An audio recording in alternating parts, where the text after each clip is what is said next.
Jonathan, ya estamos grabando, ¿no es cierto?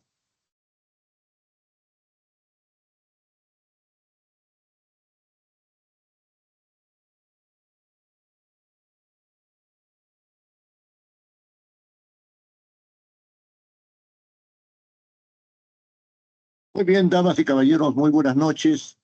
Sean todos ustedes bienvenidos a este curso sobre un interrogante que va a recorrer todo el desarrollo de la materia en las diferentes sesiones, que es el que si realmente estamos yendo a la bicameralidad, ¿no? Porque hay algunos asuntos que deben ser dilucidados para que la bicameralidad entre con buen pie, ¿no es cierto?, a la organización propia del Congreso.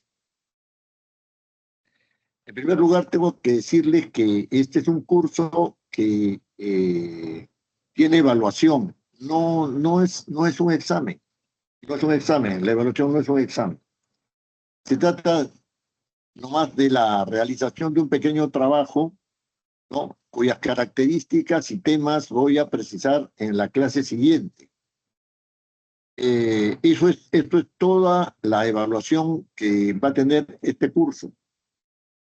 Evidentemente, los trabajos que se van a realizar son trabajos pequeños, ¿no? No son trabajos que requieran una gran magnitud, pero sí necesariamente son trabajos que tienen que versar sobre las materias propias del desarrollo del curso. Eh,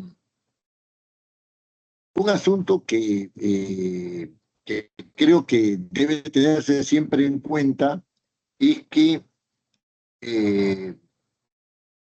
este curso no está planteado como un curso tradicional, en el sentido de que yo expreso mis ideas, ustedes, bueno, las escuchan, hay unas cuantas preguntas y después se termina cada una de las 8 clases que vamos a llevar adelante. Yo pretendo que este curso sea un curso de debate. Estamos en un momento de transición, estamos en un momento del paso de la unicameralidad a la bicameralidad.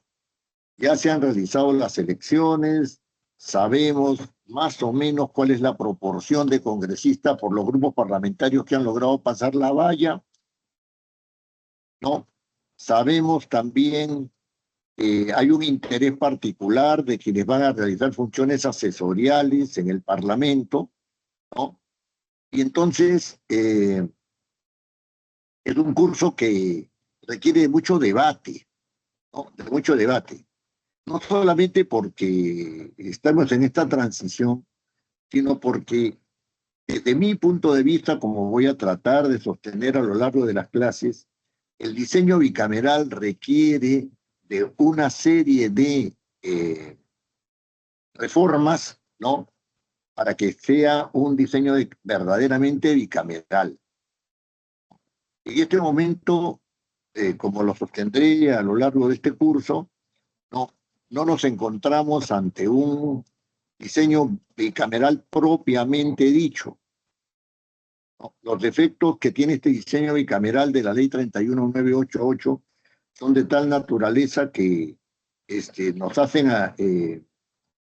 nos dan la posibilidad de poder plantear que estamos ante un parlamento unicameral de 2 instancias. Eso lo he venido sosteniendo y lo volveré a sostener a lo largo de este curso. Los que asisten por primera vez a mis clases se enterarán de que yo vengo sosteniendo una visión crítica del modelo bicameral, pero no con el ánimo de quedarme en la crítica, sino que también ya a lo largo de los cursos que he dictado, de las conferencias, he buscado vías de solución, porque yo creo en el bicameralismo. Entonces, desde este punto de vista, van a encontrar en este curso un curso de carácter crítico. No es un curso de carácter descriptivo. Y no es un curso sobre cómo se va a hacer, cómo se van a elaborar los proyectos de ley en el Parlamento. no es un curso sobre procedimiento parlamentario, tampoco es un curso sobre organización del Parlamento, es un curso que trata de tener una visión crítica sobre los reglamentos del Congreso, ¿no? Que es un asunto de mayor envergadura. Podemos realizar los cursos, esos cursos y otros como los de control político sucesivamente, los podemos hacer y de hecho los voy a proponer. Así que los invito a ustedes a estar atentos a eso. Lo que más me gustaría, ¿no es cierto?, es que tuviéramos intervenciones que pongan en tela de juicio mis planteamientos, porque yo tengo una visión que no puedo considerarla una visión que sea única y definitiva, sino que es una visión que tiene que ser contrastada con otras visiones y sopesarla para ver cuáles van a ser las soluciones a los problemas que se están presentando respecto del Parlamento. Un último asunto que tengo que decirles antes de entrar propiamente en la materia del curso es que en este curso van a haber dos tipos de certificados: los certificados de aprobación del curso, ¿no?, y los certificados de asistencia al curso. Entonces, no pueden haber faltado a 2 sesiones si quieren tener certificado de asistencia, ¿no? Pueden faltar como máximo a 2 sesiones si es que realizan el trabajo, ¿no? Y entonces, y el trabajo es un trabajo que va a merecer una aprobación, de eso me hago yo responsable, ¿no? Y el incentivo para que se realicen estos trabajos es que ya hay trabajos que han salido de los cursos que yo vengo dictando, que han sido publicados no solamente en el Centro de Estudios Constitucionales de acá del Perú, sino que han sido publicados también en la revista Legislar Bien, ¿no?, de la Universidad de El Salvador. O sea que los que quieran publicar y hacen bien su trabajo, no, yo les abriré esas puertas para que no tengan ningún problema y se puedan publicar sus artículos. Muy bien. Y esta primera clase, ya estamos entrando en la materia del curso, ¿no?, va a ser una clase de carácter panorámico que responde a una pregunta: ¿a qué nos estamos enfrentando cuando hablamos del modelo bicameral plasmado por la Ley 31988? Esa es la pregunta que va a estar a la base, porque sin este contexto no podemos entrar a analizar los reglamentos del Congreso. Como ustedes saben, el 20 de marzo del 2024 fue publicada la Ley 31988 en el Diario Oficial del Peruano. Esta Ley 31988 es una reforma constitucional a la ley aprobada en 1993 por el Parlamento unicameral que va del 2021 al 2026. O sea, lo primero que tenemos que decir es que se trata de una ley que establece la bicameralidad aprobada por un Parlamento unicameral. Son hechos, ¿ah? Son hechos. Como dicen ahora, factos, ¿no? Factos. Es una versión latina nada más de la palabra hecho. La justificación de este cambio fue expresada mediante diversos argumentos. Hagamos un poquito de historia reciente, ¿no es cierto? De historia reciente. ¿Cuáles fueron esos argumentos? Existe una tradición bicameral peruana que debe ser reasumida. La unicameralidad no es parte de la bicameralidad, o sea, no es parte de la tradición constitucional, ¿cierto? El segundo argumento es que se necesitaba un parlamento con una representación más adecuada. No estamos bien representados solamente con 130 congresistas, ¿no es cierto?, con una ampliación de ese número, entonces vamos a estar mejor representados. El otro argumento fue la posibilidad de control intraórganos, es decir, que el Parlamento a su interior, ¿no es cierto?, a su interior, ¿no es cierto?, no conste solamente de una Cámara, sino de 2 para que puedan controlarse. Y la cuarta idea es que se fundamentaba este cambio a la bicameralidad porque la unicameralidad ya había cumplido su finalidad política. Voy a entrar a desarrollar estos 4 fundamentos de la reforma constitucional. En primer lugar, efectivamente existe una tradición constitucional, ¿no? Existe una tradición constitucional. Esta tradición constitucional, ¿no? Es una tradición constitucional que viene desde 1828, ¿no? En la Constitución de 1828 se establece la bicameralidad, ¿no? Y después en las constituciones de 1834, de la 37, del 39, de la 56, de la del 60, en el siglo antepasado, y en el siglo pasado, la de 1920, la de 1933 y la de 1979, ¿no? El 2000 ya supuso un cambio de esta tradición bicameral, ¿no es cierto?, a la cual se pretende regresar mediante la ley 31988. La pregunta en este respecto es que si estamos retomando la tradición constitucional peruana. Y esto tiene una respuesta negativa porque en ninguna de las constituciones anteriores la Cámara de Diputados estaba sometida al Senado. Por lo menos en aquello que se refiere, no por lo menos, sino lo más importante, que es lo que se refiere a la realización de la función legislativa por ambas cámaras. Entonces, si se habla de una tradición constitucional, por lo menos en el área legislativa, esa tradición constitucional no está siendo respetada en la Constitución de la Constitución que ha sido dada por la ley 31988, ¿no? Con esta modificatoria. Hay otros asuntos, ¿no? Hay otros asuntos. Pero dejémoslo ahí, ¿no? En cuanto a la representación, el tema es un poco, digamos, yo no diría, es algo que pueda considerarse como un argumento serio, ¿no es cierto?, para decir que si se pasa de 130 congresistas a 190 congresistas en 2 cámaras, se ha dado un paso serio para solucionar el problema de representación. Eso no es así. Y no es así porque el modelo de elección es extraño. El modelo de elección lo que hace es que en la misma circunscripción, se elijan por votación múltiple, o sea, mejor dicho, en un distrito electoral múltiple, ¿no es cierto?, se elija por votación a los diversos diputados que van a conformar la Cámara de Diputados.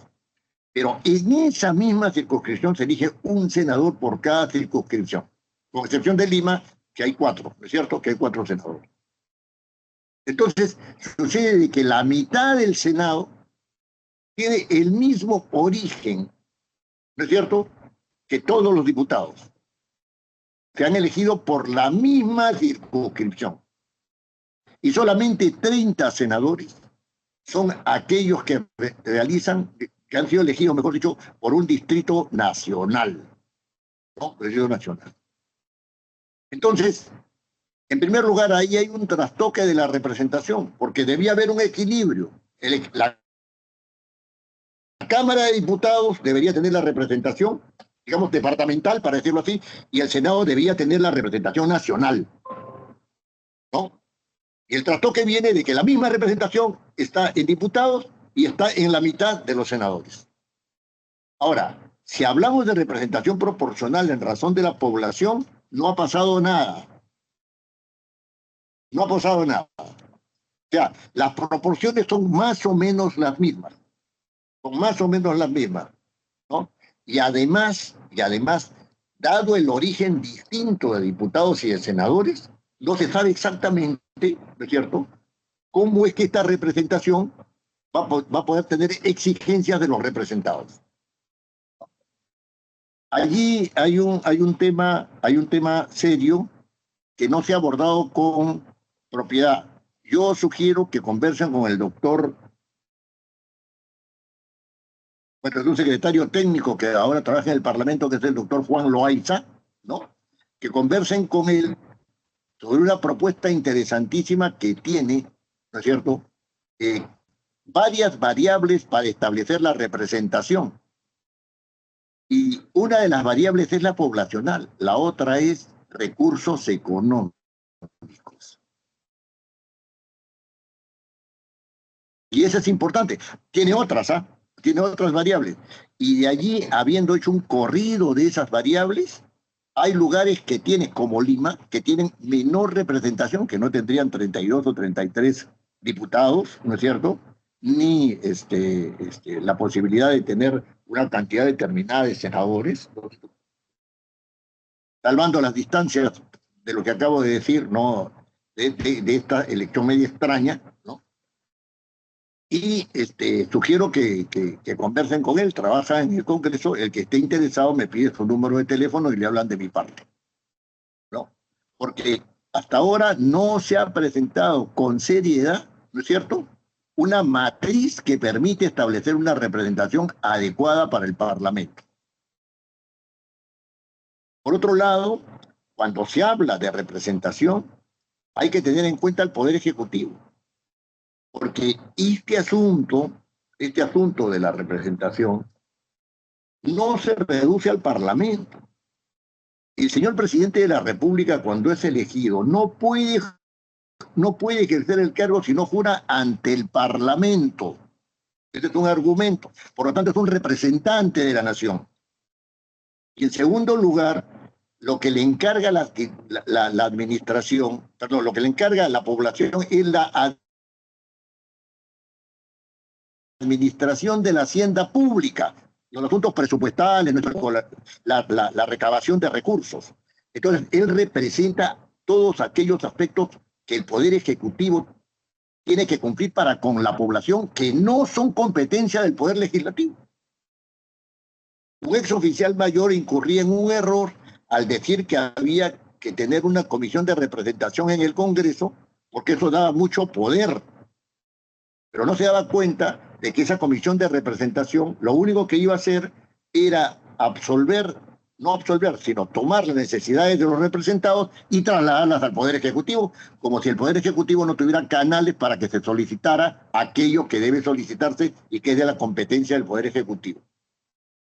Entonces, cuando se habla de representación, no hay que reducirla, ¿no?, a la representación, digamos, parlamentaria.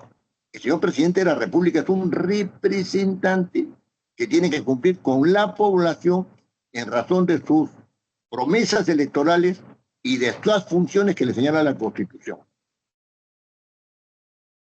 Tampoco hay que reducir la representación a estos dos actores políticos o a estas dos instituciones políticas, sino que hay que ampliar la representación a los gobiernos regionales y a los municipios. Porque hay elección, ¿no es cierto?, de un consejo regional, ya hay elección de un consejo municipal. Y si no se mira desde el punto de vista de la representación, ¿no es cierto?, sencilla y únicamente se van a suscitar los problemas que ahorita tiene la Ley Orgánica de Gobiernos Regionales y la Ley Orgánica de Gobiernos Municipales para tomar decisiones que no pueden ser controladas, ¿no es cierto?, ni por el Consejo Municipal ni por el Consejo Regional. Entonces, desde este punto de vista resulta muy interesante que, en razón de este asunto de la representación, la Constitución haya contemplado la posibilidad de que los gobernadores regionales puedan ser requeridos por el Parlamento. En los reglamentos no se dice nada, absolutamente de nada, de cómo, qué consecuencias va a tener, etcétera, etcétera, etcétera, esta presentación. Pero que se le puede requerir, se le puede requerir. Muy bien. Este es otro aspecto que no es sólido en la propuesta, como fundamento de la propuesta bicameral. El otro argumento es el argumento del control intraórganos, ¿no? Este es un asunto muy interesante que sí obedece a la tradición constitucional como argumento, pero que en este momento, en este Parlamento, en este diseño constitucional, no tiene real funcionamiento. En el área legislativa, ¿no? Es decir, en la función legislativa, el Senado decide todo. En la función legislativa, el Senado decide todo. O sea, puede llegar lo que sea de la Cámara de Diputados, pasa al otro lado, ¿no es cierto? Pasa al Senado, en segunda instancia, y el Senado puede aprobarlo como ha llegado, puede aprobarlo con modificaciones o puede enviarlo al, al archivo. Más aún, solamente el Senado puede enviarlo al presidente de la República. Diputados no pueden. Según el artículo 105 de la Constitución, hay un caso excepcional a este porque la Cámara de Diputados, si en un determinado plazo de un año posterior a su entrada en el Senado, ¿no es cierto? El proyecto no es visto por el Senado, entonces la Cámara de Diputados, ¿no es cierto?, lo envía al presidente de la República porque se da por aprobado, así dice el artículo 105 de la Constitución. A mí eso me parece un error, eso lo vamos a ver después, pero así lo dice. Ya, el Senado el último día lo ve y se acabó el cuento. Ya lo vi ya. No he resuelto sobre él, no me he pronunciado, pero ya lo he visto. ¿No? Ahora, el Senado tiene la última palabra en la acusación constitucional. Fíjense, si hubieran sido, si la versión de los constituyentes, ¿no?, hubiera sido equilibrada, hubieran dicho lo siguiente. ¿Saben qué? Yo tengo aquí que el Senado decide sobre las cuestiones legislativas, entonces le voy a dar a diputado que decida sobre la acusación constitucional, ¿ya? Para equilibrar, ¿no es cierto? Para equilibrar. O sea, se inicia en el Senado la acusación constitucional y termina en diputados, para equilibrar. No, no ha sido eso. Entonces el Senado sigue teniendo un predominio sobre la Cámara de Diputados. Ahora, como no hay posibilidad de que diputados accione sobre lo que haga el Senado, tampoco hay posibilidad de conferencia. ¿Qué significa esto? La institución de la conferencia es una institución por la cual un grupo de diputados y senadores se reúnen a nombre de sus respectivas cámaras, ¿no es cierto?, en una situación de conflicto legislativo. En una situación de conflicto legislativo, ¿eh?, no de control político, sino legislativo. Y esa reunión de conflicto legislativo, ¿no?, puede llegar a un acuerdo o no llegar a un acuerdo. Pero si las dos cámaras están desequilibradas, una depende de la otra, ¿a qué van a ir a conferencia? El Senado va a hacer predominar su criterio. O sea, no cabe otra posibilidad, porque si no hiciera predominar su criterio, el acuerdo que salga de esa conferencia, que tiene que ser ratificado por ambas cámaras, no sería ratificado por el Senado porque no estaría de acuerdo con lo que han hecho esos cuatro señores de conferencia. O sea, no hay posibilidad de conferencia. Entonces va a producir un mercado negro por lo bajo, de influencias, ¿no es cierto?, nada claras, que no van a tener transparencia y que por lo tanto van a hacer del Parlamento un lugar de las oscuridades legislativas.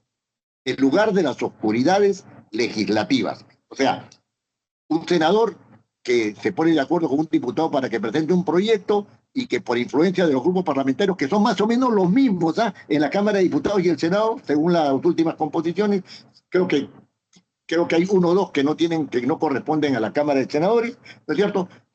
Por una mutua influencia, agarran y aprueban un proyecto o lo desaprueban. También vamos a hablar de los grupos parlamentarios después en los reglamentos. Entonces, esta idea del control intraórganos es una idea que es buena, pero que no está bien plasmada, que no está eh, bien puesta, o sea, bien mostrada en la ley, ¿no? Ahora bien, hay un último argumento de carácter histórico que dice que ya terminó la etapa de la crisis económica y ya terminó la etapa de la crisis política en este enfrentamiento entre el Estado con Sendero Luminoso. Ya terminó. Eh, Podríamos decir que desde el punto de vista del argumento económico es interesante porque efectivamente hay un equilibrio macroeconómico que ha situado al país en una perspectiva muy interesante, ¿no? Sobre todo para las inversiones, etc. El tema es qué pasa con la microeconomía. Ese es el punto. Y entonces, ¿cómo es que se va a solucionar los problemas del bolsillo de los emprendedores, por ejemplo? ¿No? Que no pueden formalizarse porque los costos de la formalización son demasiado altos para ellos, ¿no? Y los costos de la formalización son costos que pone el Estado. Y el Estado los va a poner siempre y cuando, va a poner esos costos siempre y cuando no afecten el equilibrio macroeconómico. Hay un problema, sí hay un problema. Es un problema que es menor en el sentido de que si la macroeconomía no está bien, la micro no podría estar bien tampoco, ¿no es cierto? Eso es cierto, pero hay un problema. O sea que no es que se haya solucionado el problema económico, se habrá solucionado el problema de la inflación del primer gobierno del señor García, ¿no es cierto? Se habrá solucionado el problema relacionado con las divisas que tienen que respaldar al Perú en el mercado internacional, ¿no es cierto? Estamos cerca de los 93.000 millones de dólares, ¿no? Se habrá solucionado ese problema, se habrá otorgado credibilidad a los inversionistas para que vengan e inviertan acá, ¿no es cierto? Se habrá solucionado ese problema. Pero el otro problema subsiste, que es el problema ¿no? de la microeconomía, ¿no? Que yo he puesto como ejemplo el caso de los microempresarios. Y en el caso de que se ha solucionado el problema del terrorismo, yo francamente no creo que se haya solucionado el problema del terrorismo. Yo no lo creo. Miren, un poco de historia. La revolución china fue hecha con una vanguardia, ¿no? Lo que se llama vanguardia revolucionaria, ¿no? Que venía que la tienen los rusos, ¿no? Pero fue apoyada por todos los delincuentes de la época. O sea, la Revolución Francesa, igualito, la toma de la Bastilla demuestra palmariamente el apoyo de todos los grupos delincuenciales, ¿no es cierto?, dentro de la Bastilla, ¿no? Con la Revolución Mexicana hubo un proceso análogo, Entonces, si acá se infiltra una delincuencia organizada, ¿no es cierto? Que acá se infiltra una delincuencia organizada que es capaz de matar a los choferes, ¿no es cierto? Que es capaz de afectar los pequeños negocios en el cono norte, ¿no es cierto? Que es capaz de amenazar incluso a los congresistas, ¿no es cierto? Porque conocemos casos de eso, ¿no es cierto? No es que estemos ante un terrorismo armado, estamos ante un terrorismo delincuencial. En consecuencia, desde mi punto de vista, cuando una persona dice que se está enfrentando, cuando un candidato político, etcétera, dice que va a enfrentar, tiene que tener claro que está ante clanes organizados de delincuentes que quieren tomar el poder. Que si este parlamento está desacreditado es porque se le liga con la minería delincuencial y se le liga además, ¿no es cierto?, con grupos armados venezolanos, o sea, que son delincuentes, como el Tren de Aragua, hay otros, además del Tren de Aragua, que es el más conocido. Entonces, no es que hayamos superado el terrorismo, hay terrorismo de diversos tipos. Entonces, por allí este fundamento ¿no es cierto? Este fundamento es un fundamento que no se ha tocado o que se ha dicho, pero que no se ha razonado y en el cual no se ha profundizado.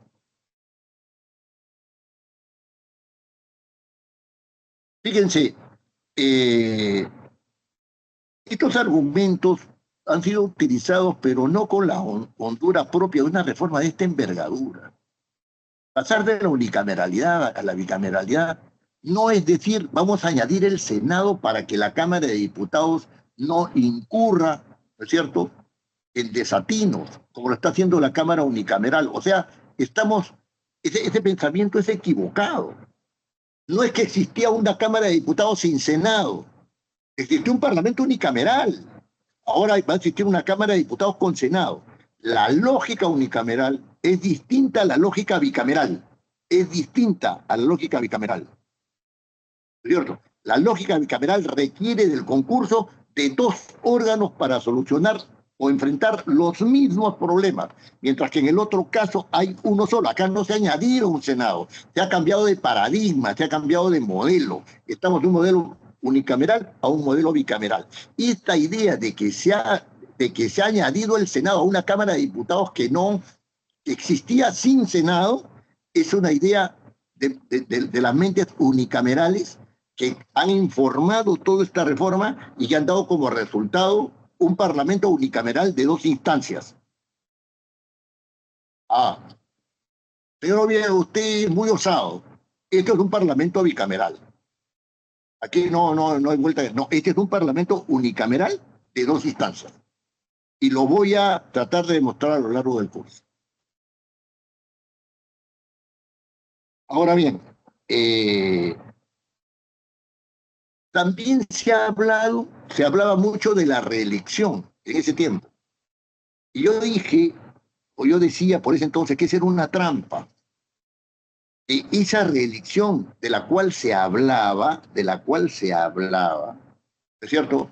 Era, se había convertido en un argumento para que los congresistas de ese tiempo, los actuales congresistas, ¿no es cierto?, votaran en favor de la reforma, porque no estaban seguros de los 87 votos. Había que llegar a los 87 votos en la segunda votación.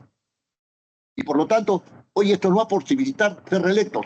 Eso era una mentira a toda vela. Cualquier congresista que hubiera tenido un poco de experiencia se hubiera dado cuenta de que eso no es posible. Se reelige en un promedio hacia abajo no más del 13%, no más del 13% de congresistas.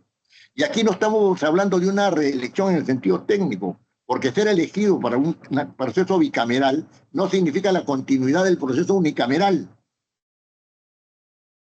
Y en consecuencia, ¿no?, todavía estamos por hacer el balance de cuántos del Congreso unicameral han sido reelectos. Estamos haciendo el balance, ¿no? Y entonces por ahí Fuerza Popular arroja unos reelectos, eh, Renovación Popular aloja otro poquito de reelectos, Buen Gobierno no tiene reelectos, ¿no? Ahora Nación no tiene reelectos, Juntos por el Perú sí tiene reelectos. O sea, los partidos antiguos tienen unos pequeños grupos de reelectos. ¿Con qué influencia en la Cámara de Diputados o del Senado? No lo sabemos todavía.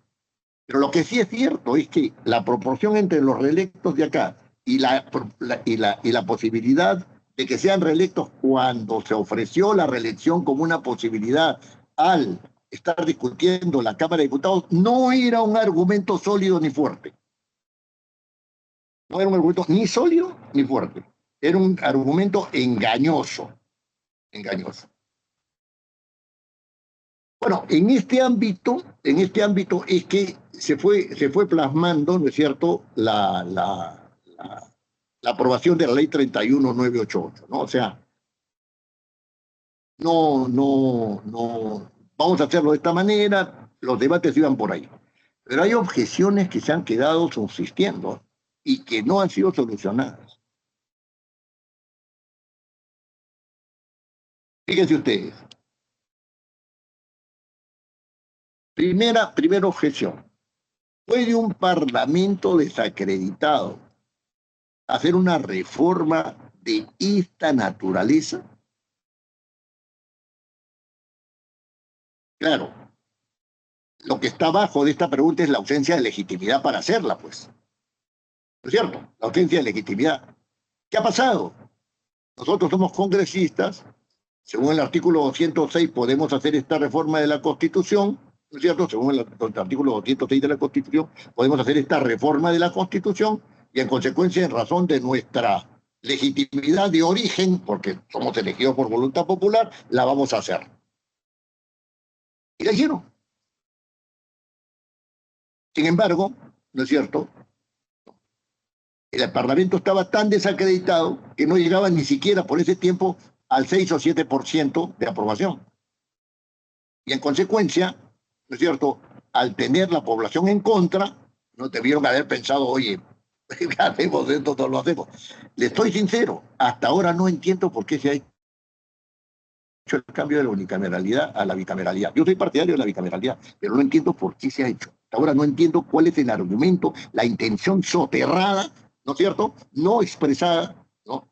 Para hablar acerca de la necesidad de que tenemos que pasar al Parlamento bicameral necesariamente.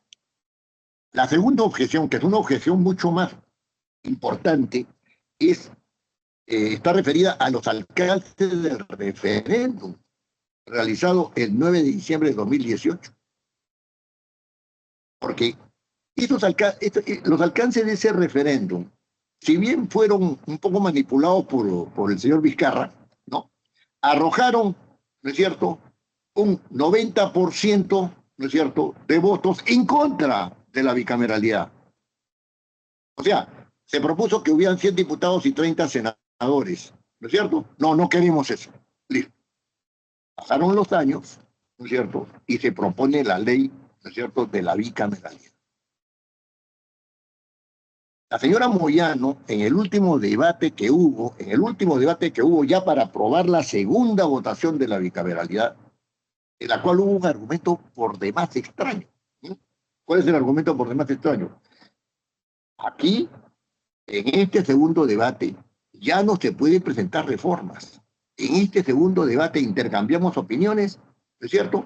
Pero no podemos modificar el texto aprobado en la primera votación, porque ese texto aprobado en la primera votación ya es inamovible. ¿Y de dónde han sacado eso? ¿De dónde sacaron que iban a un segundo debate en una segunda legislatura, ¿no es cierto? Para no reformar nada, sino para decir, efectivamente, yo voy a votar en contra, efectivamente, yo voy a votar a favor. No se podía presentar ninguna reforma en el segundo debate. Es un argumento extrañísimo. Y así lo manejaron. ¿Para qué va a haber debate si es que no se va a poder presentar reformas? O sea, ese es el asunto, ¿no? Quizá la exigencia podía ser mayor en el sentido de que las reformas fueran pues sobre puntos que ya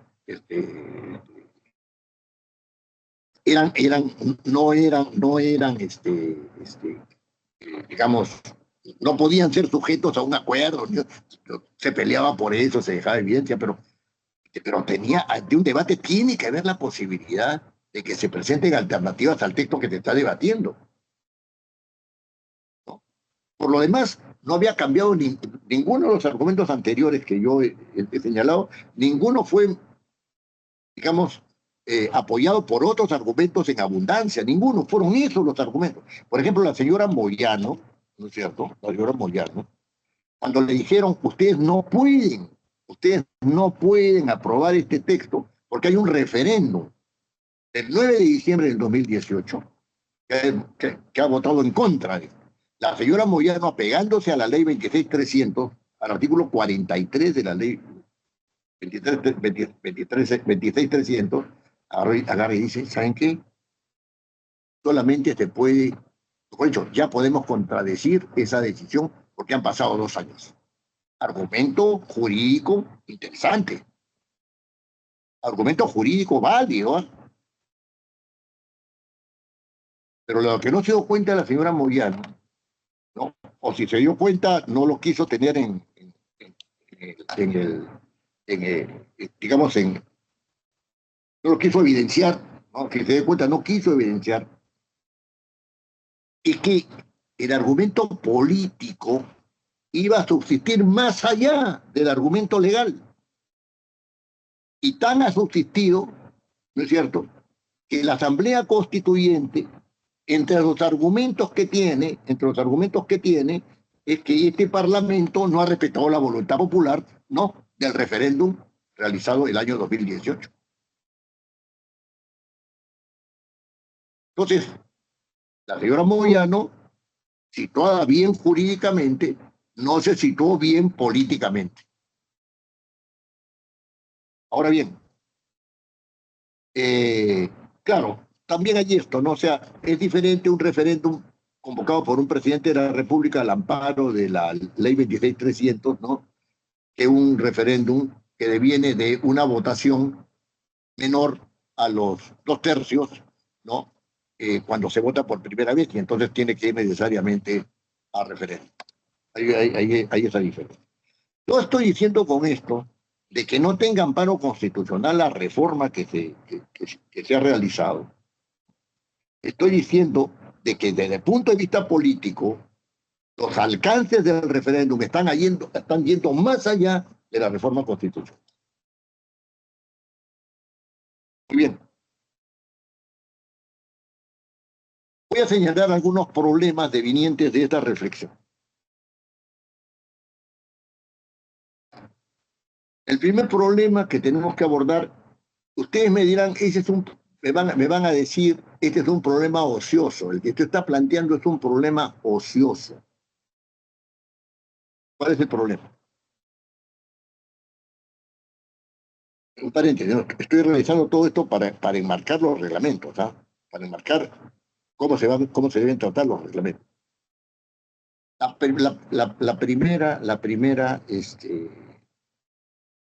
El primer problema es preguntarse, ¿está vigente o no está vigente la ley de reforma constitucional 31988? Claro que está vigente, pues, si se han realizado las elecciones. El presidente ha convocado para un parlamento bicameral, entonces tiene que estar vigente. No, vamos despacio, vamos despacio. O sea, el error no es fuente de derecho, ¿no? El error no es fuente de derecho. Muy bien.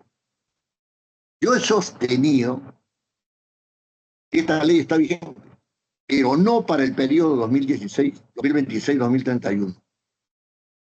Está vigente para el periodo 2031-2035. ¿Y por qué he sostenido eso? Porque la primera disposición complementaria final de la ley 31988 establece que las reformas constitucionales comprendidas en esta ley entran en vigor a partir de las próximas elecciones generales. A partir de las próximas elecciones generales.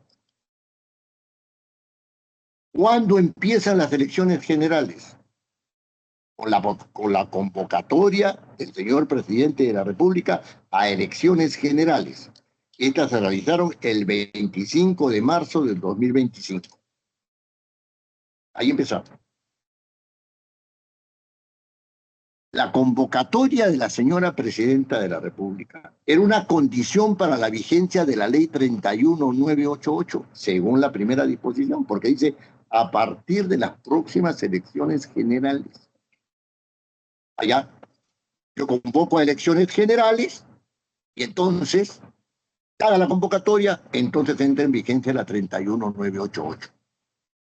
Pero no entra en vigencia, ¿no es cierto?, por esa convocatoria, sino a consecuencia de esa convocatoria. Y a consecuencia de esa convocatoria, quiere decir que la presidenta no pudo haber convocado para un parlamento bicameral. Tuvo que haber convocado por un parlamento unicameral porque esas eran las normas que estaban vigentes.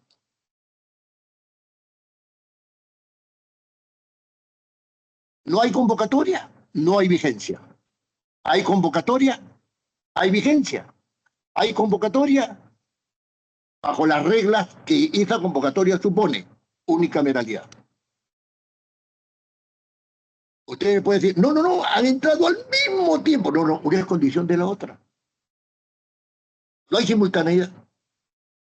Y además decir que a partir de las próximas elecciones generales también puede tener otra interpretación.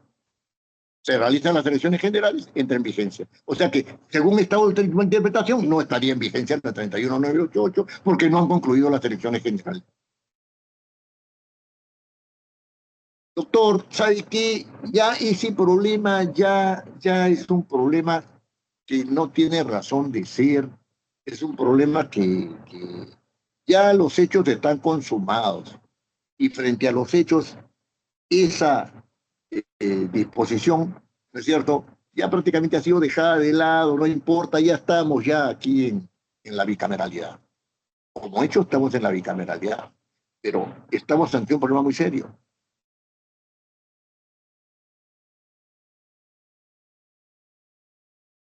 ¿En el orden social priman los hechos o prima el derecho? El derecho existe para evitar conflictos. El marco constitucional existe para, como me acaba de decir alguien, ese es un problema bizantino. Pero ojo, cuando se habla de la realidad también es jurídica, no solamente es una realidad fáctica. Si no hubiera una realidad jurídica, ¿no es cierto? Las realidades fácticas no nos permitirían manejarnos con un cierto orden de carácter social. La crisis de la ley está trayendo como consecuencia que la voluntad fuera de la ley se está imponiendo constantemente. Eso se llama oclocracia. Lo dejo ahí. Si alguien dice que este parlamento bicameral es eh, el término es no ilegal, hay otro término más, pero no importa, digamos que es ilegal y saca este argumento ¿Ilegítimo, doctor? ilegítimo pero desde el punto de vista jurídico, ¿no? y, y lo lanza y quieren desconocer, no digo las elecciones, lo que quieren desconocer es que este, la estructura de gobierno que está en este momento tiene un argumento ahí. Nunca estuvo en vigencia esta norma.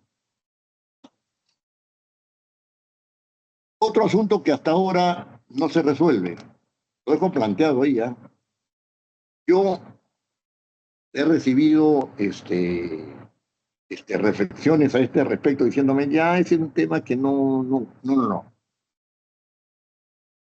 Aunque sea un tema bizantino, aunque sea un tema que ya, digamos, sea inútil plantearlo, ¿no?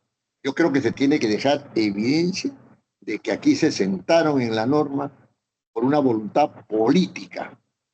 Y esa voluntad política se sobrepuso a la norma que estuvo mal hecha, porque no se puede establecer la vigencia de una norma diciendo en las próximas elecciones generales con esa ambigüedad, con esa ambigüedad. Otro tema que no está siendo solucionado y que va a ser un problema para los que ingresen al Parlamento. Voy a empezar por el final. Es, los diputados entran, acá tenemos una congresista recién electa, cuyo nombre no voy a decir, ¿no? Entra al Parlamento, ¿no? Y dice, ya muy bien, vamos a hacer esto y lo otro, aquí su grupo parlamentario y todo, y de repente se va dando cuenta de que no tienen autonomía económica, de que el Parlamento no tiene autonomía. Pero ¿cómo si el artículo 94 nos da autonomía económica? ¿No es cierto? Y no solamente económica, sino administrativa y presupuestal. ¿Por qué no la tenemos? No, eso tiene que ver con la comisión directiva, que es un órgano que une las dos cámaras. Y esa comisión directiva que une las dos cámaras, ¿dónde está? No, esa pertenece al Congreso, al órgano Congreso, que tiene las dos mesas directivas arriba y que además tiene, ¿no es cierto?, a, a la comisión directiva y tiene a la junta de portavoces de ambas cámaras y qué sé yo, y entonces esa comisión directiva maneja todo el sistema administrativo, etcétera. Está compuesta por diputados y por senadores, pero maneja todo el sistema administrativo porque tenemos un solo presupuesto para las dos cámaras y una sola administración para las dos cámaras. ¿Y dónde está la autonomía?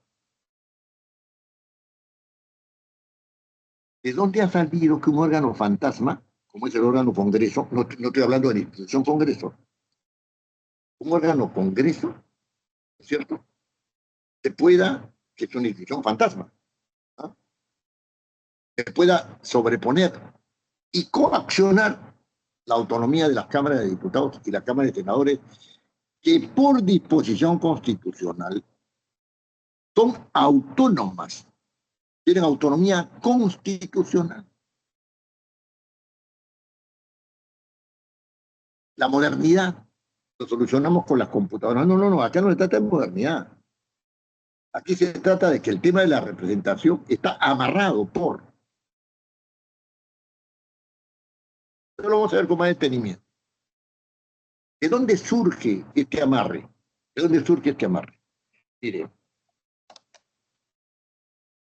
según el artículo 90 de la Constitución, nosotros tenemos dos órganos constitucionales, la Cámara de Diputados y el Senado. No hay más. Según el artículo 94 de la Constitución, tenemos tres reglamentos con naturaleza de ley orgánica. O sea, son leyes orgánicas. Uno del Senado, uno de la Cámara de Diputados, y hasta ahí estamos bien porque son dos cámaras. Y después hay un tercer reglamento, que es un reglamento del Congreso, ¿no? Como si fuera otro órgano.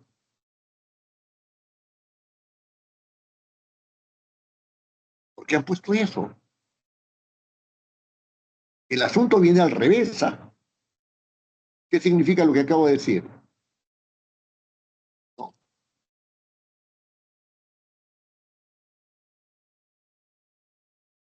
Lo que existen leyes orgánicas, ¿no es cierto?, porque existe una disposición expresa de la Constitución de que se deben regular por ley ciertos órganos.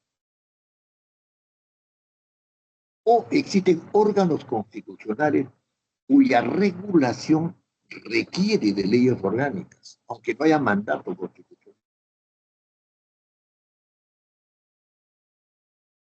Y en consecuencia, solamente podrían haber, en el caso del Parlamento, leyes orgánicas de la Cámara de Diputados y leyes orgánicas del Senado. No puede haber leyes orgánicas del Congreso. Ustedes me dirán, no, no, un ratito, doctor, un ratito. Acá el tema viene así. En el artículo 102 de la Constitución hay atribuciones del Congreso que no la tienen ni la Cámara de Diputados ni el Senado. Y por lo tanto, una interpretación, ¿no es cierto?, relacionada con ese artículo 102 respecto del artículo 90, ¿no es cierto?, hace necesaria la creación de un órgano distinto que es el Senado. Que es el Congreso. ¿No? Entonces, el punto de vista es este, ¿no?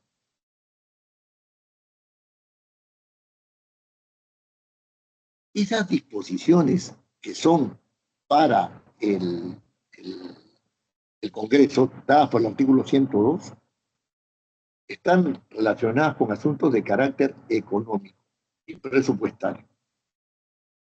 Aprobar el presupuesto, aprobar la cuenta general de la República, aprobar las habilitaciones de partidas, ¿no es cierto?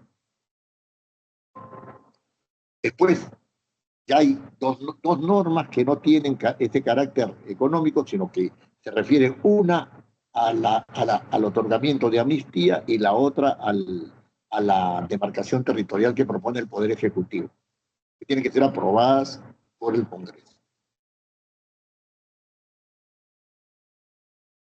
La pregunta es, si eso es un nuevo órgano, quiénes son los que lo componen? ¿Los diputados y los senadores? ¿O un tercer tipo de órgano, un tercer tipo de operadores que están al interior de ese órgano? Que es un órgano distinto, no pueden ser ni diputados ni senadores. Tiene que ser, ¿no es cierto? Por ejemplo, como decía la Constitución, si no me equivoco, en 1826, ¿no es cierto? Cuestores, que tendrían funciones específicas como estas. Nadie ha elegido cuestores.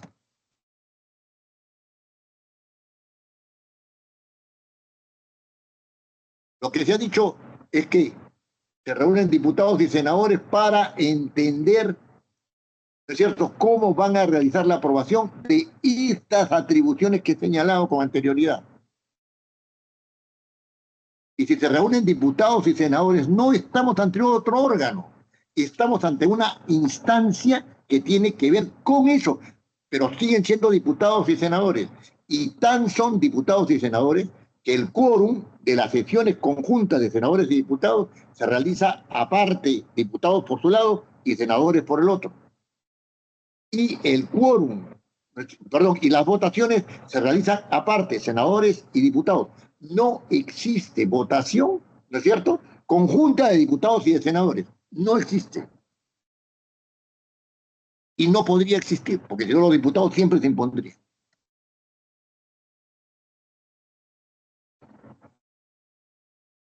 Entonces, no podemos hablar de un tercer órgano. Entonces, la pregunta que cae de madura es, bueno, ¿y entonces cómo hacemos este asunto? ¿Quién se encarga de eso? ¿Cómo se realiza la regulación de estos temas? Tienen que haber normas en la Cámara de Diputados y del Senado relacionadas con las reuniones conjuntas. Los diputados y los senadores, en el pensamiento bicameral, ¿no es cierto?, son los que solucionan todo este tipo de problemas. No se soluciona por un tercer elemento que se ha enclavado ahí y que vamos a verlo con más detalle cuando hablemos nosotros del reglamento del Congreso. Lo que sí me lleva a lo que sí me lleva como conclusión, digamos, ¿a qué conclusión me lleva esta reflexión? ¿Es cierto? A decir que existen tres órganos y que no pueden haber tres leyes orgánicas, sino que existen dos órganos, que son la Cámara de Diputados y el Senado, y que tienen que haber dos leyes orgánicas, una de la Cámara de Diputados y el Senado. Y que esas leyes orgánicas, que son los reglamentos de la Cámara de Diputados y del Senado, tienen que resolver los asuntos relacionados con la reunión conjunta de la Cámara de Diputados y del Senado. No es un órgano aparte, es una instancia deliberativa aparte, que es otra cosa distinta. Y que solamente se aplica a esos 6 o 7 casos de los cuales he hablado, no a la generalidad de las leyes. Y el otro tema que es hartamente polémico, ¿no es cierto? Estoy tocando asuntos estructurales, ¿sabes? O sea, es la unidireccionalidad de la función legislativa. La unidireccionalidad. El señor Chevasco, ¿no es cierto?, hablaba bien, ¿no?, cuando decía que esta reforma constitucional había hecho del procedimiento legislativo un procedimiento unidireccional.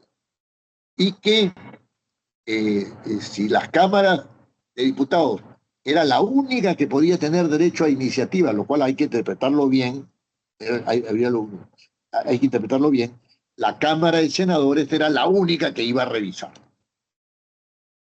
Porque esta Cámara es la que inicia el proceso y lo impulsa, ¿no es cierto?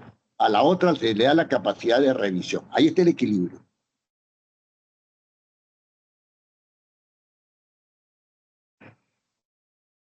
Claro, una visión descriptiva de lo que dice la norma, ¿no es cierto?, está siendo explicada de esta manera. Está siendo explicada de esta visión descriptiva. Pero el punto es que la Cámara de Diputados, una vez que ha enviado el expediente del texto aprobado al Senado,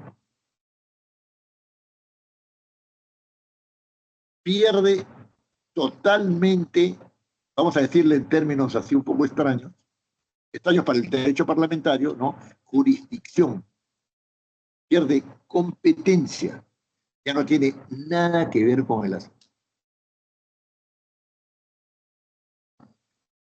Y el Senado sí aprueba en los términos en que puede aprobar en los términos que es enviado, puede hacer modificaciones, puede además de hacer modificaciones, desestimar la propuesta.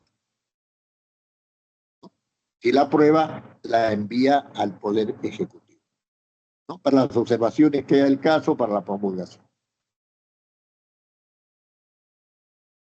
La Cámara de Diputados no puede, según el modelo que hay en la Constitución, establecer, ¿no es cierto?, establecer objeción alguna sobre lo que determine la Cámara de Senadores. En el reglamento vigente a 1988, ¿no? Y en los dos reglamentos, el de la Cámara de Diputados y del Senado vigentes antes del golpe de Estado, ¿no?, el señor Fujimori, el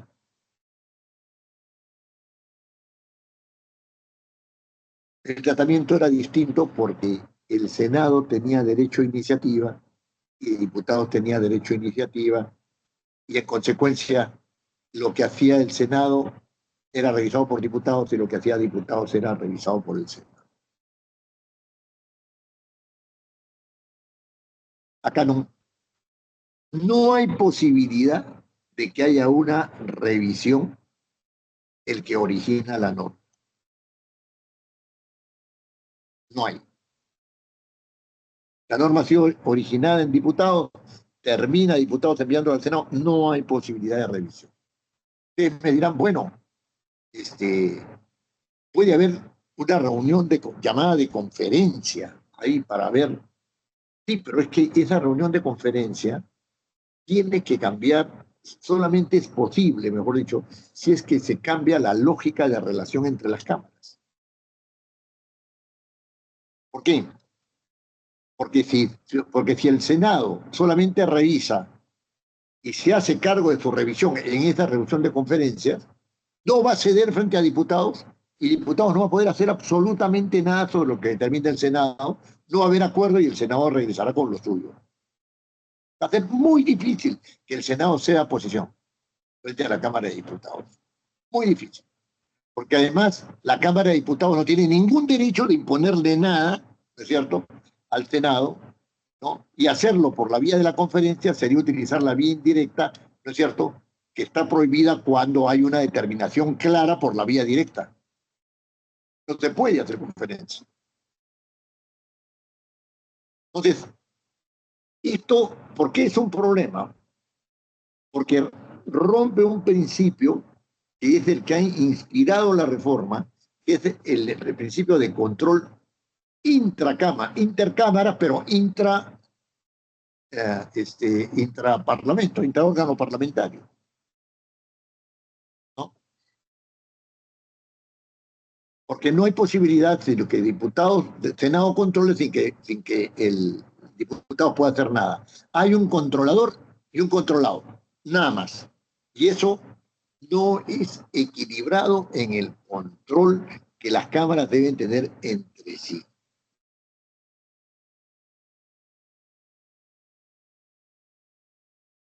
Ahora, ¿qué pasa con los reglamentos en el Parlamento? Miren, después de haber aprobada la ley 31988,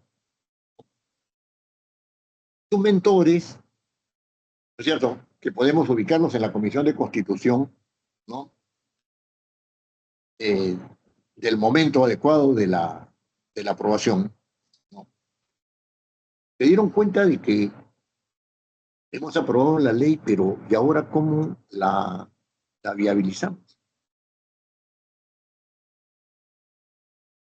¿Cómo, cómo hacemos que, cómo normamos el tránsito de la unicameralidad a la bicameralidad?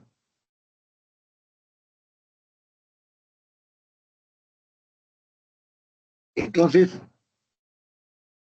se dieron cuenta que no había un régimen transitorio. La reforma constitucional de la 31988 no contemplaba un régimen transitorio de paso de la bicameralidad a la unicameralidad, de la unicameralidad a la bicameralidad. No contemplaba un régimen transitorio. Y entonces dijeron, tenemos que solucionar ese problema. Tiene que haber la posibilidad de un régimen transitorio, pero ya no podemos reformar más la Constitución. Solamente nos queda un camino. Forzar para que en el reglamento, en los reglamentos de la Cámara, en el reglamento del Congreso, se establezca este régimen transitorio. ¿Se puede establecer por reglamento? Sí se puede. Allá, entonces lo hacemos así. Pero tenemos el problema del artículo 94 de la Constitución, ¿no es cierto?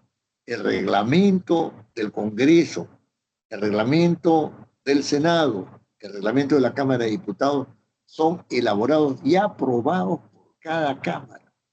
Elaborados, ¿ah? Y aprobados por cada Cámara. ¿Cómo hacemos? Vamos a establecer un régimen excepcional. Y entonces, el 15 de abril, después de los debates correspondientes, perdón, el 15 de octubre del 2024, se publicó la ley 32135.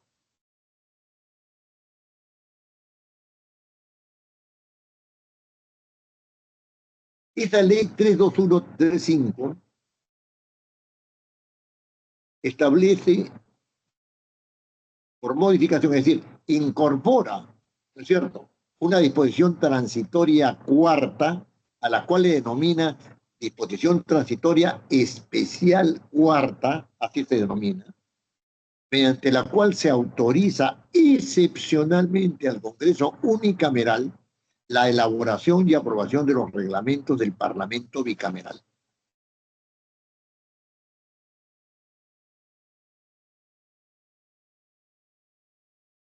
Entonces dice, al amparo de esta disposición, que es una excepción, ¿no es cierto?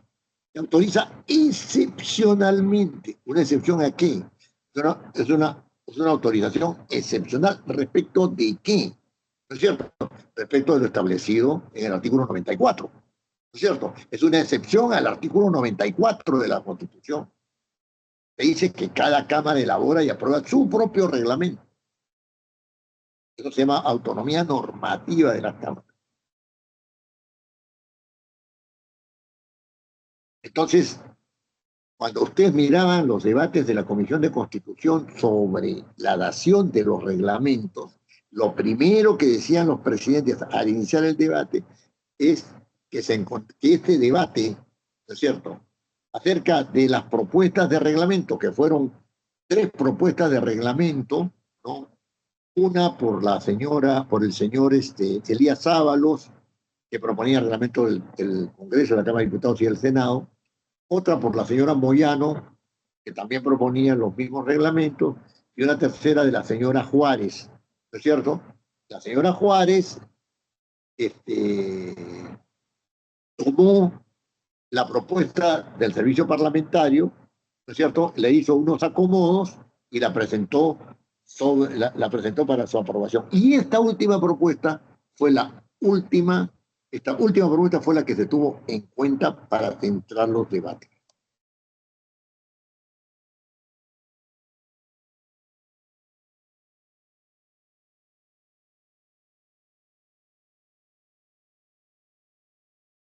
Entonces,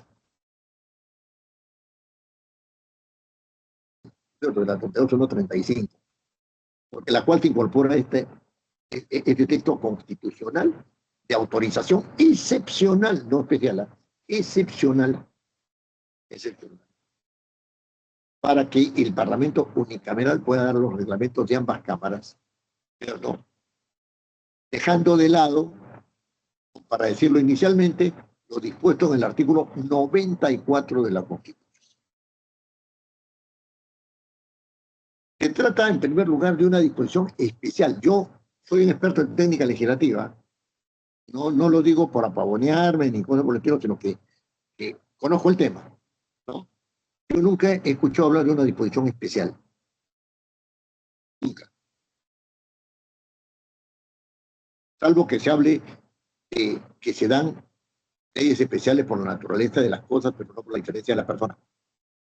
Otra cosa está, nunca he escuchado hablar de una disposición especial transitoria, especial. Bueno, la creatividad en el derecho es mucha, pero bueno, vamos. Mire, en primer lugar se trata de una autorización, ¿cierto? En vía de excepción.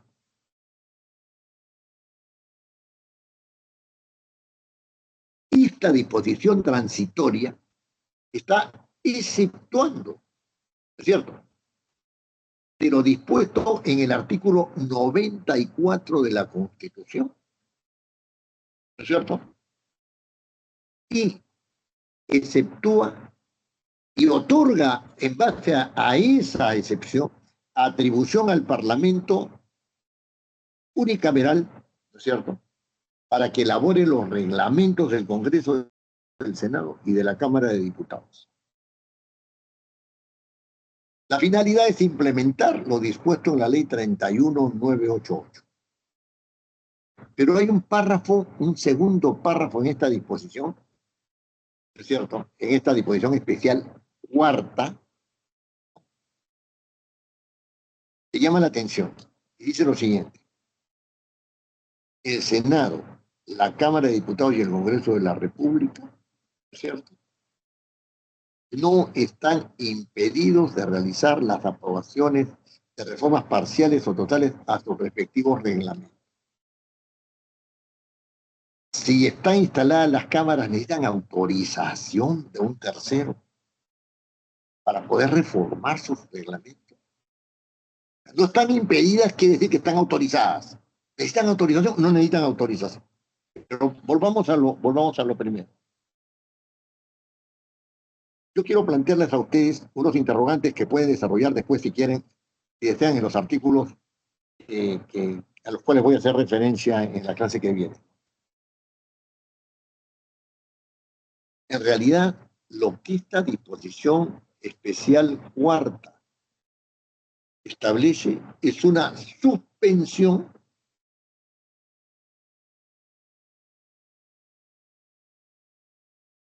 de los alcances del artículo 94 de la Constitución, en el extremo de la elaboración y aprobación, ¿no es cierto?, de los reglamentos.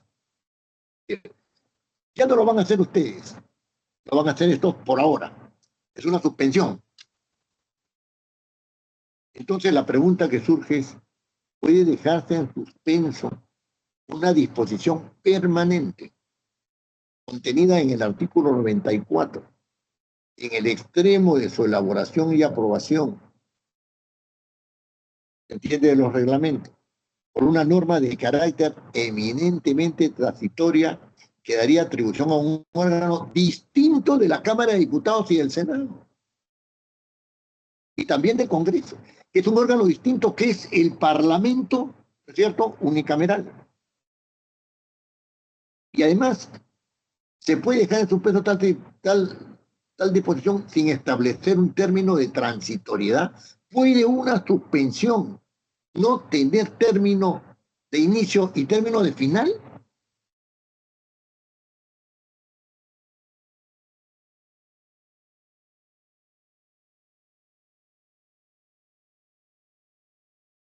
Esa es una primera pregunta. Voy a hacer una pregunta similar, pero con un aditamento.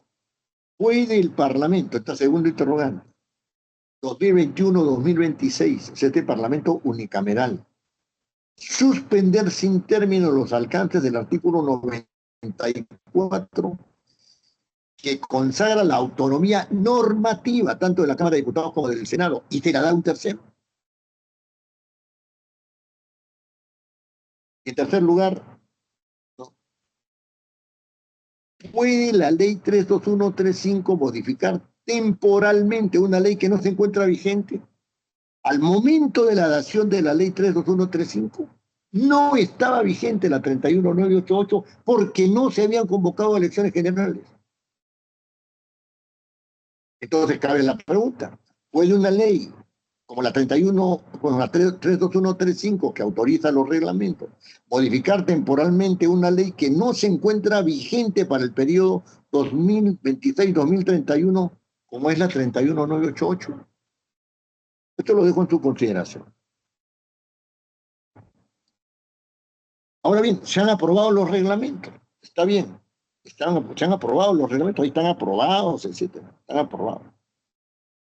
El reglamento del Congreso fue aprobado por una resolución legislativa, ¿no?, que es la número 004-2025-2026 del Congreso de la República, ¿no? Una resolución legislativa. La tienen ahí en los materiales que yo les he enviado. Específicamente en la primera disposición transitoria de esa resolución, se establecen las reglas del proceso de constitución del Congreso de la República. Ah, ya. Entonces, ese régimen transitorio del paso de la unicameralidad a la bicameralidad, ¿no es cierto?, está dado por esta primera disposición transitoria de la resolución legislativa 004, ¿no es cierto?, como un medio de solucionar, ¿no es cierto?, esa transitoriedad y permitir, ¿no es cierto?, la constitución de la Cámara de Diputados y del Senado. Muy bien. Sin embargo, hay que precisar que la tercera disposición complementaria de esa misma norma, de esa resolución, prevé que entre en vigencia el 27 de julio. O sea, el reglamento del Congreso entra en vigencia el 27 de julio. Bueno, y entonces, con eso, allá, en esa misma disposición se exceptúa esta puesta en vigencia, ¿no es cierto?, de la parte relacionada con el proceso de constitución del Congreso.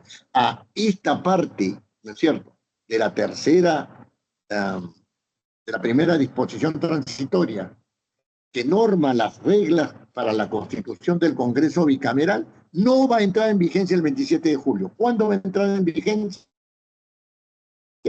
El viernes 14 de noviembre de 2025, un día después de su publicación. O sea que el 14 de noviembre de 2025 está establecido el régimen transitorio de constitución del nuevo Parlamento que posibilita el paso de la unicameralidad a la bicameralidad. Ahora bien, este régimen lo vamos a ver con detenimiento. Es un asunto reglamentario propio del reglamento del Congreso, ¿no? Sin embargo, ustedes se van dando cuenta de que en el reglamento del Congreso hay muchas cosas que pueden ser resueltas por la Cámara de Diputados y por el Senado, ¿no es cierto?, y que yo vengo sosteniendo de que se trata de un organismo fantasma que tiene en su aspecto fantasmal, ¿no es cierto?, determinadas atribuciones que más conducen a la unicameralidad que a la bicameralidad, como lo demostraré en el momento oportuno. Veamos algunas actitudes políticas recientes, ¿cierto? Porque esto es el marco en el cual se está desenvolviendo la unicameralidad, el paso de la unicameralidad a la bicameralidad, unas visiones un poco superficiales, pero que revelan actitudes interesantes. Fíjense, en el debate de la campaña presidencial no ha habido debate propiamente legislativo.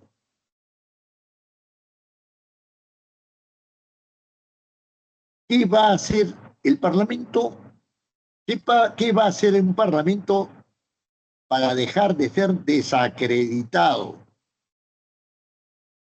¿Y qué va a hacer un Parlamento, no es cierto?, en razón de las funciones que le exige la Constitución, ¿no es cierto?, para acreditarse nuevamente como, como una institución, ¿no es cierto?, central de la democracia, porque además, sin Parlamento, ¿no es cierto?, los regímenes son autoritarios.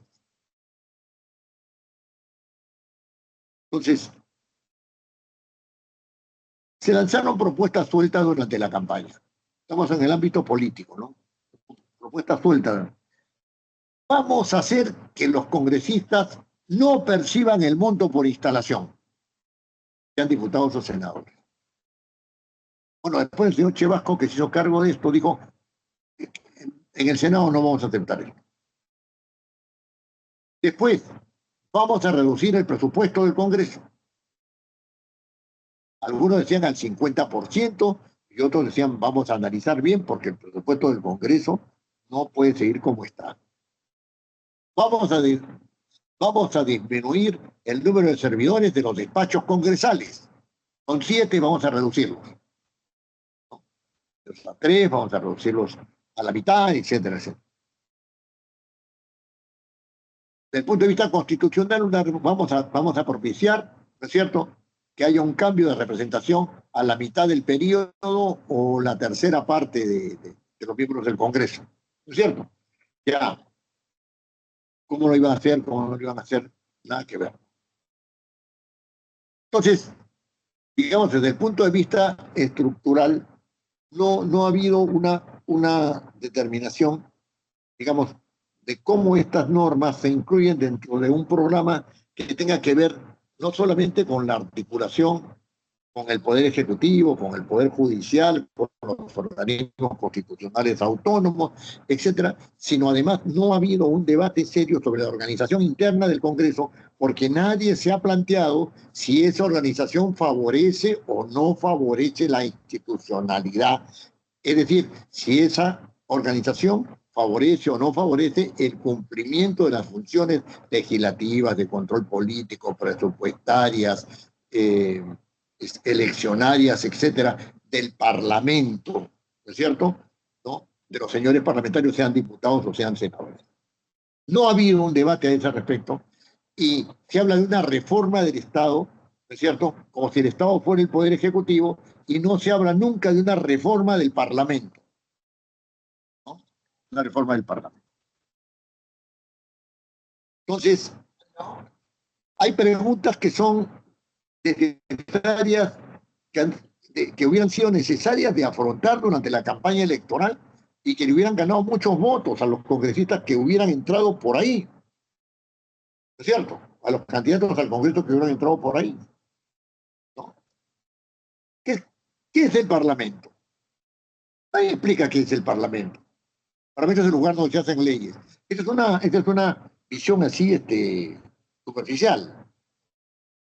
¿Cuáles son los requisitos para ser diputado o senador? Nadie los pone en tela de juicio. Está bien, en este proceso electoral se van a dar las normas, pero todo el mundo está diciendo, ¿no es cierto?, que cómo va a ingresar fulano de tal si no tiene ni siquiera quinto de media, o cómo va a ingresar fulano de tal si no tiene la mínima experiencia política, y cómo va a ingresar fulano de tal si es que sencilla y únicamente se ha dedicado a vivir del Parlamento, pero no ha producido absolutamente nada. ¿Cómo se limita eso? ¿No son necesarios otros requisitos? Todo el mundo dice, sí, sí, que posgrados, que no sé cuánto. Está bien, pero no se entró en el asunto. Otro asunto es por qué la bicameralidad. Todo el mundo acepta la bicameralidad como un hecho. ¿Y por qué? Nada.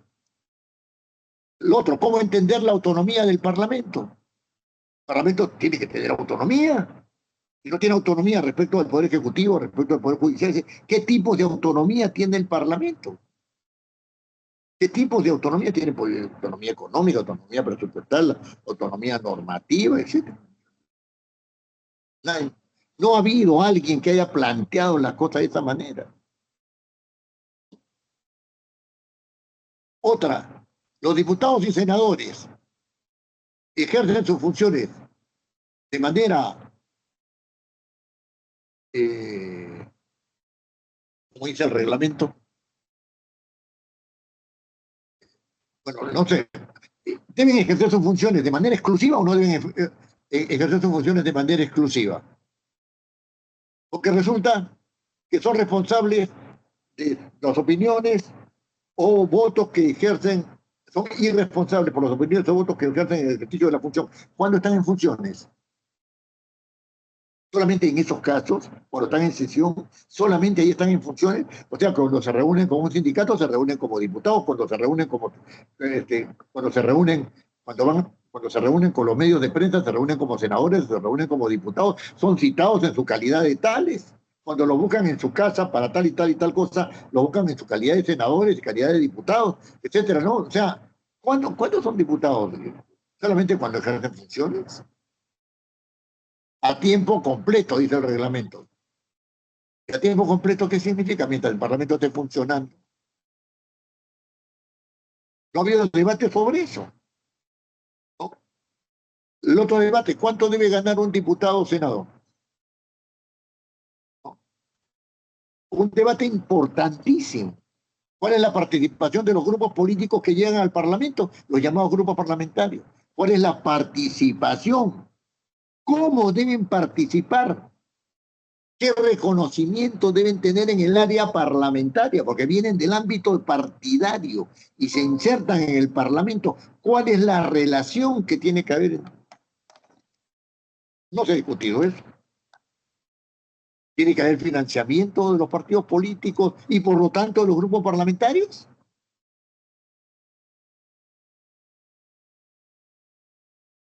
O sea, le dan plata a los grupos parlamentarios para capacitación. ¿Deben dárseles? Debe dárseles ese dinero del Estado, de los contribuyentes, debe dárseles a los parlamentarios para su capacitación. Tienen derecho los grupos parlamentarios a tener personal partidario, ¿no es cierto? Militancia pagada por el Estado dentro del Parlamento, o sea, pagada por el Parlamento. Tienen derecho, es por lo menos ético que el Parlamento le pague a los trabajadores políticos, no digo de los despachos, ¿ah?, sino de los grupos parlamentarios, ¿no? Es ético que tengan gente partidaria pagada por el Congreso. ¿Quién debía subvencionar a los partidarios? El partido político, para eso está ahí. ¿No es cierto? O sea, eso no te apuesto, ¿no? La otra, ¿por qué el Senado no tiene derecho a iniciativa legislativa? ¿Cuál es la razón? ¿Cuál es la razón de haberle negado el derecho a iniciativa legislativa? Porque es el único que va a revisar. Eso, esa revisión está en el origen de la elección popular. La elección popular de los senadores no significa nada para que puedan canalizar las iniciativas a través de propuestas de ley del senador. ¿Pueden los grupos parlamentarios condicionar la labor de los senadores o la labor de los diputados? Es otra pregunta. Nunca se puso eso en debate, ¿no?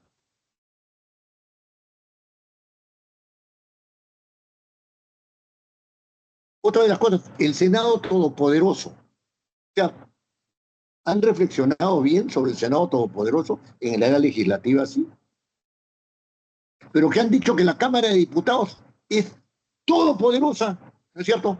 No solamente porque inicia el procedimiento legislativo, sino porque además se puede bajar al gabinete o a cualquier ministro.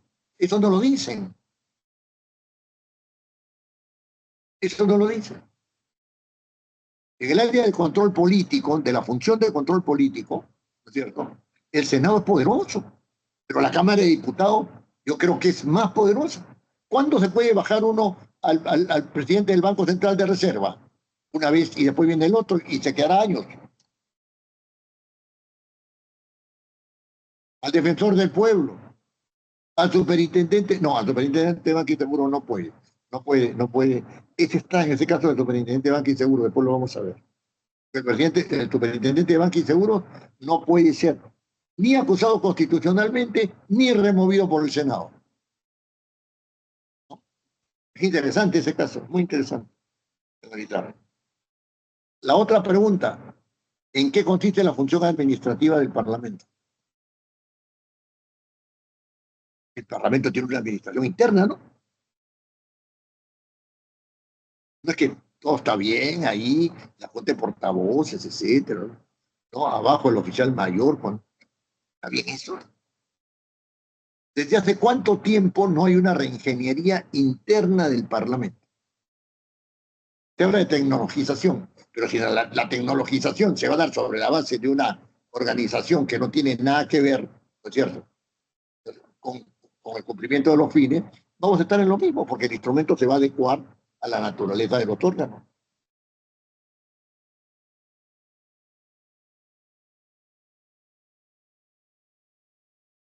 Miren, sobre la bicameralidad, ya no ha habido debate presidencial, no ha habido debate presidencial, estas cosas, estos interrogantes son interesantes, están, digamos, en el ámbito, ¿no es cierto? En el ámbito del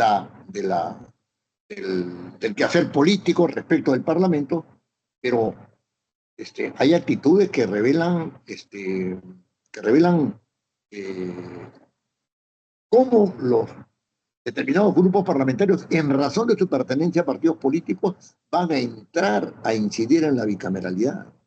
Miren, el Partido Popular Cristiano, perdón, el Partido de Fuerza Popular, ¿no? El Partido de Fuerza Popular, eh, evidentemente va a defender este modelo, lo va a defender como sea. Y yo quiero saber por qué, y se lo voy a explicar en otra clase, ¿no? Porque son los creadores del modelo. La señora Juárez está ahí, la señora Moyano está ahí, la señora, no, el señor Torres está ahí, ¿no es cierto? Y otros más. Ellos han creado ese modelo, lo han impulsado, lo van a defender.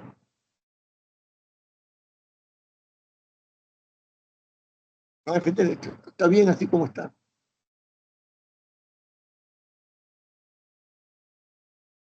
El señor López Aliaga, del Partido Renovación Popular, ha manifestado su desacuerdo con la bicameralidad y ha dicho, y es lo único que ha dicho, y no lo ha repetido, pero lo ha dicho, ¿no es cierto? Ha anunciado la presentación de una propuesta una vez instalado el Congreso para regresar a la unicameralidad. Juntos por el Perú va en ese mismo sentido, de regreso a la unicameralidad, pero por la vía de la Asamblea Constituyente, ¿no? Cosa de la cual no está muy lejos, ¿no es cierto?, el Partido Ahora Nación, y entiendo que sus representantes van a ir también por este camino. Lo que ha dicho el señor, este, eh, no me acuerdo, López Chau, el señor López Chau, es que ellos harán una reforma constitucional para cambiar la constitución si es que ahí tienen la mayoría correspondiente. Esa es una forma velada de decir, yo estoy por una nueva constitución, ¿no es cierto? Y vamos a ir al Parlamento. Y una de las fórmulas estratégicas es desnaturalizar la bicameralidad para ir al Parlamento único, o sea, unicameral. Entonces, eh, los demás grupos, digamos, no se puede afirmar en qué dirección más o menos van a ir, pero el Partido Obras, yo no sé si va a tener la dirección de Belmont o no la va a tener, ¿no? Y hablo de partidos, ¿ah? Porque los grupos parlamentarios son grupos partidarios. Hay para todos, no tiene ninguna experiencia parlamentaria. Obras tampoco. Y el grupo de Buen Gobierno no tiene ninguna experiencia parlamentaria. Entonces, allí la correlación de fuerzas es extraña, pero lo que sí queda claro es que la unicameralidad puede ser puesta, no sé si débil o fuertemente, en tela de juicio desde adentro. Desde adentro. O sea, no están haciendo, ¿no es cierto?, con las fortalezas propias de una institución que sea una institución sólida, ¿no? Puede adquirir solidez en el tiempo, sí, pero requiere ciertas reformas. Muy bien. Este es el ámbito en el cual vamos a ver los asuntos reglamentarios, ¿no? Yo, sinceramente, estoy redondeando ya esta primera clase, estoy redondeando esta primera clase, sinceramente creo que los que accedan tanto a la Cámara de Diputados como al Senado, si no tienen en cuenta estas limitaciones del modelo, se van a encontrar con problemas muy serios. Número dos, el primero, no van a poder, los diputados no van a poder defender sus posiciones, ¿no es cierto?, que generalmente va a ser adoptada por mayoría, dada la composición que tiene la Cámara de Diputados, ¿no es cierto? Esas mayorías no van a poder defenderse frente al Senado. Eso puede dar lugar a lo que yo llamo una especie de impotencia primero y después a una parálisis parlamentaria, en el sentido de que hay que reformar la Constitución, ¿cierto? Y hacer que tanto el artículo 102b como el artículo 102a, en ese orden, ¿no?, tengan derecho a iniciativa legislativa y tengan derecho correspondiente a la revisión y después de entrar a la posibilidad de a una institución que es la institución de la conferencia para solucionar problemas que se puedan suscitar ahí, o si no, puedan ir a unas votaciones calificadas que podrían hacer predominar la versión de la Cámara que inicia el proceso, que puede ser diputados o senadores, o de la Cámara que termina el proceso, que también puede ser diputados y senadores. Se requiere una reforma constitucional para darle al Senado derecho a iniciativa legislativa, ¿no? Eso sería, digamos, la solución.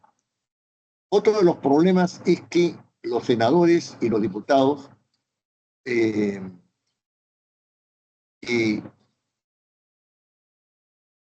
van a hacer un reclamo de su autonomía.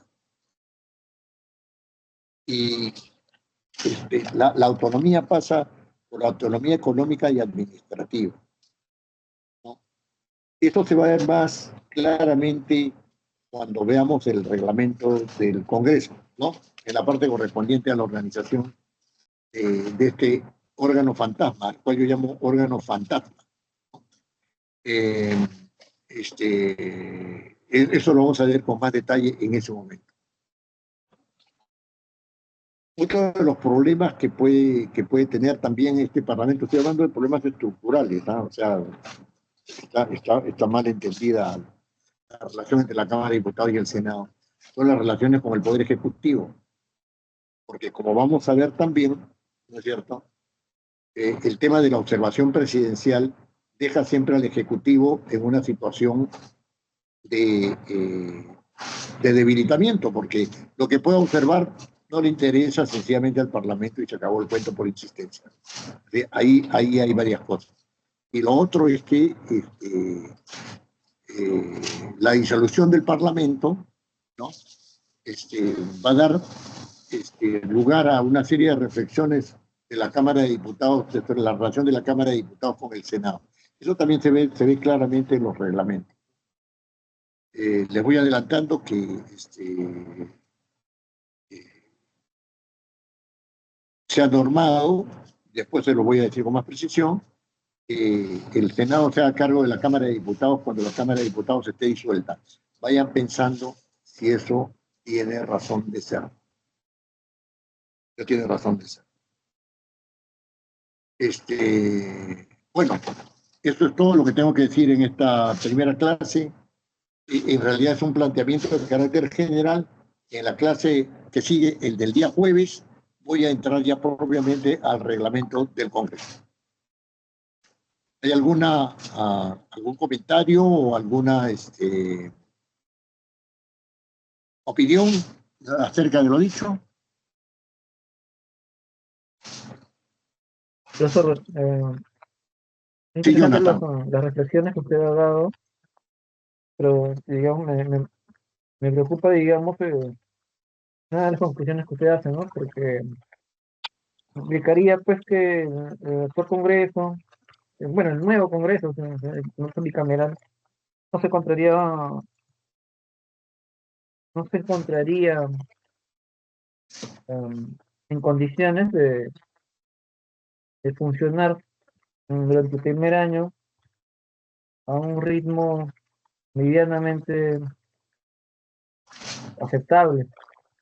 Y van a haber varias situaciones que van a requerir un freno, para poder reflexionar sobre los procedimientos que hasta que usualmente se realizaban, que ahora va a tener que delimitarse las actuaciones del Senado y también de la Cámara de Diputados. No obstante, digamos de que hay un reglamento, ¿no? Pero bueno, los reglamentos, digamos, los reglamentos muchas veces se quedan cortos a veces ante las situaciones que el mundo real, mm, que en el mundo real se producen. Sí. Eh, yo creo, sinceramente, los problemas que yo he planteado son problemas que se van a ver con mucha más claridad cuando se instalen las cámaras, ¿no? Pero que tienen solución, tienen solución. Algunos deben ser solucionables por la vía constitucional, otros deben ser solucionables por la vía reglamentaria, ¿no? Pero que tienen solución, los primeros con mayor dificultad que los otros. Pero lo que a mí más me preocupa es lo que acaba de afirmar Jonathan, ¿no? O sea,